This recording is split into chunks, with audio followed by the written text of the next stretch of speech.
क्या भगवान ने छोटे छोटे जीवों को मनुष्यों का भोजन बनने के लिए भेजा है? मित्रों, मांस खाना पुण्य है या पाप? आज मैं आपको इसी विषय में समझाऊंगा। क्या पशु पक्षी, भेड़ बकरी, मुर्गा मछली, इन समस्त प्राणियों का मांस खाने से मनुष्य को पाप नहीं लगता है? तो आइए आज की इस वीडियो में समझते हैं। मित्रों, एक समय की बात है जब भगवान श्री कृष्ण के पास देवी सत्यभामा आती है, तो आज उनकी मंद मंद मुस्कान के पीछे एक विशेष चिंता का विश्लेषण साफ झलक रहा था। तब भगवान श्री कृष्ण ने गंभीर स्वर में देवी सत्यभामा से कहा, हे देवी सत्यभामा, आप बहुत ही चिंतित जान पड़ रही हैं। आपकी इस चिंता के पीछे का राज क्या है? अगर आप किसी चीज को लेकर परेशान हैं या आपके मन में कोई बात है, तो कृपया मुझे उस विषय में बताइए। मैं अवश्य ही आपकी हर चिंता का समाधान करूंगा। अब भगवान श्री कृष्ण की बात को सुनने के बाद देवी सत्यभामा भगवान श्री कृष्ण कहती हैं, हे प्रभु, मैं अपने एक प्रश्न को लेकर चिंतित हूँ और मेरा प्रश्न यह है कि किसी भी जीव का मांस खाना पुण्य है या पाप? कृपया मुझे इस विषय में समझाइए। तब भगवान श्री कृष्ण कहे हैं, वाह देवी वाह, आज आपने सच में एक अत्यंत ही महत्वपूर्ण प्रश्न किया है, जिसे समझना सभी मनुष्यों के लिए अति आवश्यक है कि छोटे छोटे जीवों को मारकर खाना कितना सही है और कितना गलत। आजकल ऐसे हजारों लाखों लोग मिल जाएंगे जो मांस खाने को सही मानते हैं। वह कहते हैं कि ईश्वर ने इन सभी चीजों को हमें खाने के लिए ही बनाया है, अगर हम खाएंगे नहीं तो इनका होगा क्या? तो वहीं इस दुनिया में कुछ लोग ऐसे भी हैं जो जीव हिंसा करना घोर अपराध समझते हैं। मांस खाना उनके लिए बहुत बड़े पाप की बात है। तो इसी विषय में आज मैं आपको कुछ महत्वपूर्ण बातें समझाऊंगा, जिससे यह स्पष्ट हो जाएगा कि मांस खाना कितना सही है और कितना गलत। हे देवी, मैं तुमको इस विषय का भान एक महत्वपूर्ण कथा के माध्यम से कराता, जिसे सुनने मात्र से मनुष्य के सभी कार्य सिद्ध होते हैं। चलिए मैं आपको बताता हूँ कि मांस खाना पुण्य है या पाप। हे देवी, एक समय की बात है, किसी गांव में एक धनी व्यक्ति रहता था। वह किसी लंबी तीर्थ यात्रा पर जाना चाहता था। जाने से पहले उसने अपने यहाँ एक दावत रखी थी। उसने उस दावत में सभी गांव के लोगों को आमंत्रित किया। गांव के सभी लोग उसके यहाँ दावत खाने के लिए आए। उसका यह मानना था कि ईश्वर ने भेड़ बकरी, मुर्गा मछलियां या अन्य जीवों को भगवान ने इंसानों को खाने के लिए ही बनाया है। इसलिए उसने अपने यहाँ दावत में भेड़ और मछलियों का मांस पकवाया था।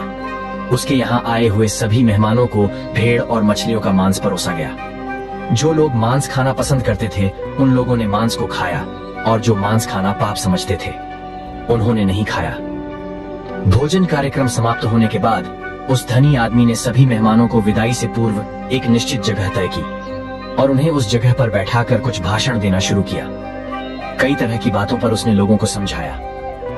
उन बातों में एक बात यह भी थी, वह बोला, परमात्मा कितना कृपालु है, उसने अन्य भोजन के साथ साथ मनुष्यों को खाने के लिए स्वादिष्ट मछलियां और कई तरह के पशु पक्षियों को जन्म दिया है, जिनका स्वादिष्ट मांस खाकर हम अपना पेट भर सकते हैं। उसकी इस बात का अधिकतर लोगों ने समर्थन किया। उसी सभा में एक 12 साल का लड़का बैठा हुआ था। उसने उस धनिक की बात को काटते हुए उस धनिक व्यापारी से कहा, श्रीमान जी, आप गलत कह रहे हैं। लड़के को उस धनिक की बात को काटते हुए जब सभी ने देखा तो वहाँ उपस्थित सब लोग आश्चर्यचकित रह गए। अब वह धनिक बोला, बेटे, तुम क्या कहना चाहते हो तुम्हारी इस बदतमीजी भरी बात का? मैं क्या उत्तर समझूं? तब उत्तर में लड़का कहता है, श्रीमान जी, माना कि यह समस्त जीव परमात्मा ने बनाए हैं, परंतु आपको मारकर खाने के लिए नहीं। मछलियाँ, मेमने, भेड़, बकरा, मुर्गा इत्यादि पृथ्वी पर रहने वाले समस्त जीव जंतु मनुष्यों की तरह ही पैदा होते हैं और मनुष्यों की तरह ही उनकी मृत्यु होती है। मनुष्यों की तरह ही उन्हें पीड़ा होती है। कोई भी प्राणी किसी अन्य प्राणी से श्रेष्ठ और विशेष नहीं है। वह अलग बात है कि आपकी बुद्धि विकसित है और पशुओं की बुद्धि इतनी विकसित नहीं होती। लेकिन आपकी विकसित बुद्धि का यह मानना गलत है कि अधिक शक्तिशाली और बुद्धिमान प्राणी अपने से कम शक्तिशाली और कम बुद्धि वाले जीवों को खा सकते हैं। यह कहना गलत है कि ईश्वर ने यह मूक प्राणी हमारे भोजन के लिए बनाए हैं। हम अपने स्वाद के लिए, अपनी जीविका के लिए, अपने शरीर के पोषण के लिए किसी को भी जब चाहे मारकर खा सकते हैं। बात सिर्फ यह है कि हम इतने ताकतवर और चतुर हैं कि जब चाहे उन्हें पकड़कर मार सकते हैं। अपनों से कमजोर पर तो दुनिया रोब दिखा लेती है। इसका मतलब यह नहीं कि वे आपसे कमजोर हैं। आसानी से आपकी पकड़ में आ जाते हैं तो भगवान ने उन्हें आपके खाने के लिए बना दिया है। जरा सोचो, मच्छर और पिशु हमारे शरीर का रक्त पीते हैं। उन्हें हमारे शरीर का रक्त बहुत अच्छा लगता है। शेर, चीता और भेड़िया, उनको भी हमारे शरीर का मांस बहुत स्वादिष्ट लगता है और वे जब चाहे हमें पकड़कर हमारा शिकार भी कर सकते हैं। तो इसका मतलब यह नहीं हुआ कि भगवान ने हमें खाने के लिए शेर, चीता, भेड़िया को बनाया है। यदि आप ऐसा मानते हैं तो फिर शेर, चीता, भेड़िया से अपनी रक्षा क्यों करते हैं? आपका भोजन भगवान ने मेमना, भेड़, बकरा, मुर्गा, मछलियों को बनाया है, तो शेर, चीता, भेड़ियों का भोजन आपको जरूर बनाया होगा, नहीं ना? यह उन मनुष्यों की अज्ञानता का नतीजा है जो दया से रहित हो चुके हैं, जो अपने से कमजोर, दुर्बल और मूर्ख प्राणियों को पकड़ लेते हैं और फिर उन्हें अपना भोजन मानते हैं। अगर आपसे शक्तिशाली प्राणी आपको पकड़कर अपना भोजन माने तो आप बचने के लिए क्यों छटपटाते हो? उसे अपना शरीर क्यों नहीं खा लेने देते? शायद है भगवान ने ही आपको उसका भोजन बनाया हो। उस छोटे से लड़के का जवाब सुनकर धनिक का मुंह बंद हो गया। सब लोगों ने ताली बजाकर उस बच्चे के जवाब का समर्थन किया। अब वह भगवान श्री कृष्ण कहते हैं, हे देवी सत्यभामा, अब वह लड़का मेरी ही एक और लीला का बखान उन सभी को सुनाता है। लड़का बोला, सुनो, मैं तुम्हें भगवान श्री कृष्ण का एक और उपदेश सुनाता हूँ। एक बार भगवान मुरली मनोहर एक पेड़ के नीचे बैठकर मुरली बजा रहे थे। तभी विपत्ति का मारा एक हिरण तेजी से भागता हुआ आया और भगवान श्री कृष्ण के पीछे छुप गया। वह मृग बहुत ही घबराया हुआ था। मृग को अत्यंत भयभीत देखकर भगवान श्री कृष्ण ने मुरली बजाना बंद कर दिया और उस मृग से पूछने लगे, हे मृग, तुम इतने व्याकुल क्यों हो? तुम्हें क्या दुख है? किसके डर से तुम छुपने का प्रयास कर रहे हो? तभी वहाँ पर एक शिकारी आता है और वह भगवान श्री कृष्ण से कहता है, ओ बालक, इस मृग को मुझे दे दे। यह मेरा शिकार है। मैंने इसे आखेट बनाने के लिए काफी दूर से इसका पीछा किया है, इसलिए इस पर मेरा अधिकार है। शिकारी की बात का जवाब देते हुए भगवान श्री कृष्ण बोले, हे वत्स, किसी भी जीव पर किसी का अधिकार नहीं होता। हर जीवित प्राणी पर केवल उसका ही अधिकार होता है। तब वह शिकारी कहता है, नहीं नहीं, यह मेरा शिकार है और मैं इसे मारकर इसके मांस को पकाकर खाऊंगा। तब श्री कृष्ण कहते हैं, अरे ओ निर्दयी प्राणी, किसी को मारने का अधिकार तुम्हें किसने दे दिया? यह अधिकार तो उसको भी प्राप्त नहीं होता जिसने उसे जन्म दिया है। किसी भी जीव को मारना पापों की श्रेणी में आता है। क्या तुम धर्म को नहीं मानते? तब शिकारी कहता है, अरे ओ मनमोहक बालक, मैं तेरे जितना ज्ञानी तो नहीं हूँ, पर इतना जानता हूँ कि मांस का भोजन करना पाप नहीं है। जीवों को मारकर मैं उन्हें त्रय योनि से आजाद करता हूँ। फिर तुझे क्या आपत्ति है? वैसे भी कोई ना कोई इन्हें मारकर खा ही जाएगा। अगर जीव हत्या पाप है तो राजा लोग इन्हें मारने का शौक क्यों रखते हैं? इस बात को सुनकर श्री कृष्ण समझ गए कि इसकी बुद्धि हिंसा करते करते, मांस खाते खाते मंद पड़ गई है। इसका विवेक उचित अनुचित का निर्णय करने के काबिल नहीं है। तब भगवान श्री कृष्ण उसे एक कहानी सुनाते हैं कि हे वत्स, मैं तुमको एक कहानी सुनाता हूँ। तुम इस कहानी को ध्यान से सुनो, फिर बताना कि मांस खाना पुण्य है या पाप है। लेकिन तुम्हें मेरी इस कहानी को ध्यान से सुनना कि लोग मांस क्यों खाते हैं। मगध देश में एक बार भयंकर अकाल पड़ गया था। लोगों की फसलें नष्ट हो चुकी थी। चारों तरफ भुखमरी फैल गई थी। वहां के जो राजा थे उनका नाम था चंद्रभान। उन्हें इस बात की बहुत चिंता हुई कि लोगों की भूख की समस्या का समाधान कैसे निकाला जाए। उन्होंने एक सभा बुलाई और अपने सभासदों से पूछा कि लोगों को भोजन देने के लिए सबसे सस्ती वस्तु क्या रहेगी। राजा की बात सुनकर सभी सभासद सोच में पड़ गए कि इसका क्या उत्तर दिया जाए। गेहूं, चावल, आलू उगाने में बड़ी मेहनत लगती है और पानी की भी व्यवस्था नहीं है। तब उस सभा में एक मांस खाने वाला व्यक्ति बैठा था। उसने सोचा कि मांस को भोजन में शामिल करने का यह अच्छा मौका यही है। यदि राजा की अनुमति मिल गई तो हम जीवों को मारकर अपना भोजन बना सकेंगे। मनमानी करेंगे, कोई रोक टोक भी नहीं होगी। उसने राजा को सुझाव देते हुए कि हे महाराज, भूखमरी का संकट दूर करने के लिए मांस से सस्ता दूसरा और कोई विकल्प नहीं है। इसमें धन का भी खर्च नहीं आएगा और श्रम भी अधिक नहीं करना पड़ेगा और हमारा भोजन भी बन जाएगा। अब सभा में बैठे अन्य लोगों ने इस बात में हाँ में हाँ मिला दी, लेकिन वहाँ के जो प्रधानमंत्री जी थे उन्हें यह प्रस्ताव पसंद नहीं आया। वे चुपचाप बैठे रहे। उन्होंने इस बात का कोई जवाब नहीं दिया। तब राजा ने पूछा, हे प्रधानमंत्री जी, आप चुप कैसे बैठे हो? इस बात पर आपकी क्या राय है? तब मंत्री जी ने कहा, महाराज, मेरे हिसाब से मांस सबसे सस्ता विकल्प नहीं है। इस विषय पर मैं अपनी राय आपको कल दूंगा। दोस्तों, रात होने पर प्रधानमंत्री उसी शख्स के घर पहुंच गए जिसने मांस खाने का प्रस्ताव दिया था।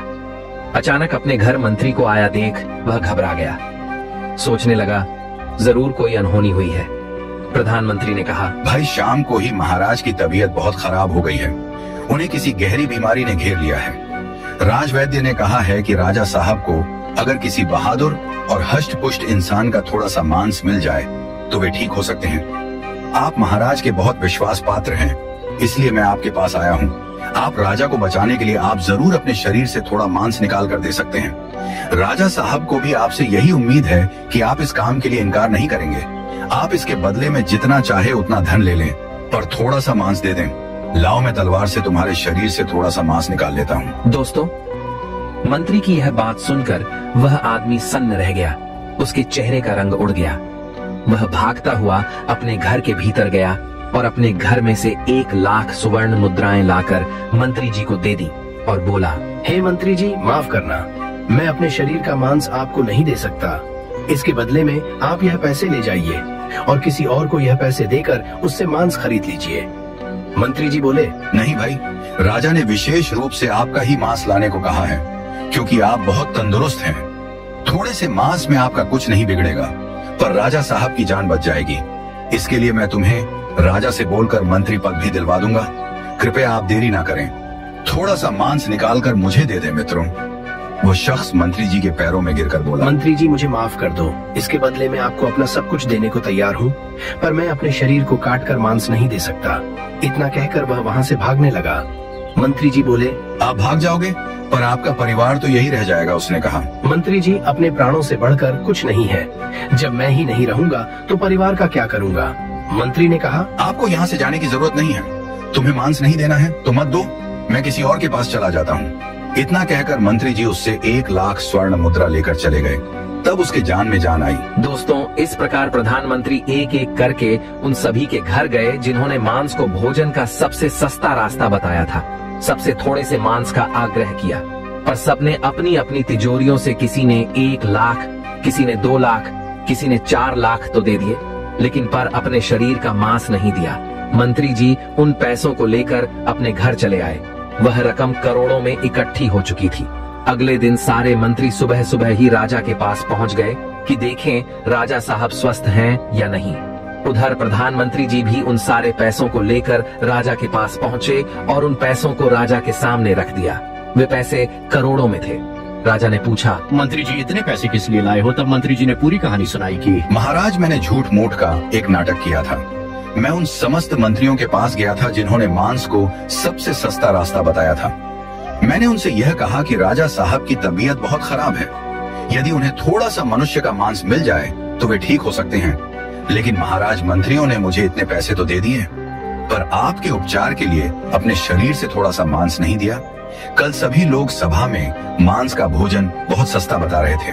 अब आप ही सोचिए कि जीवित प्राणी का मांस कितना सस्ता है और कितना महंगा, कि थोड़े से मांस के लिए करोड़ों रुपए देकर उन्होंने मांस देने से इनकार कर दिया। मित्रों, मंत्री जी की बात राजा को अच्छी तरह समझ में आ चुकी थी। इधर भगवान श्री कृष्ण ने उस शिकारी को समझाया कि देखो, अपना शरीर सबको प्रिय होता है, चाहे वह मनुष्य हो या कोई पशु। सबके मांस की उतनी ही कीमत होती है जितना सबके प्राण उतने ही मूल्यवान होते हैं जितने कि आपके। इसीलिए किसी के शरीर को कष्ट नहीं पहुंचाना चाहिए।